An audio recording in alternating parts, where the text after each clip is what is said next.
अस्सलाम वालेकुम नाज़रीन, JN न्यूज़ HD के साथ मैं हूं नाइला भट्टी। नजर डालते हैं आज की अहम खबरों पर। नवाबशाह रिपोर्ट। फारूक नईम सदीकी, नुमाइंदा JN न्यूज़। नवाबशाह में बल्दिया की नाअहली की वजह से नवाबशाह की गली कोचों में कचरे के ढेर लगे हुए हैं। तफसीलात के मुताबिक नवाबशाह के गुंजानाबाद इलाका मनुआबाद अमीर हुसैन शाह कॉलोनी गली नंबर 1 जो कि 2 साल से गटर लाइन की वजह से गंदगी के ढेर लगे हुए हैं और इलाका कचरा कुंडी का मंजर पेश कर रहा है। गटर का पानी गली मोहल्ले से निकल इलाका मकीनों के घरों में दाखिल हो गया, जिसकी वजह से आवाम को शदीद मुश्किलात का सामना करना पड़ रहा है। स्कूल, मस्जिद, मदरसा में जाने वाले तलबा भी गटर में कई बार गिर चुके हैं। CMO को कई बार शिकायत करने के बावजूद कोई तवज्जो न दी गई। मुंतलब चेयरमैन काउंसलर इलाके से गायब नजर आती है। चेयरमैन का कहना है, अभी तक हमें कोई भी इख्तियार नहीं मिला, ना ही बल्दिया वाले हमारी सुनते। बल्दिया की नाअहली के सबब इलाका मकीन और बच्चे मुख्तलिफ बीमारी में मुब्तला होने का खदशा।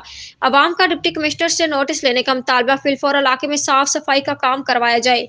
इस इलाके का ये हाल है, वहां से पाकिस्तान पीपल्स पार्टी के चेयरमैन और वाइस चेयरमैन मुंतखब हो चुके हैं।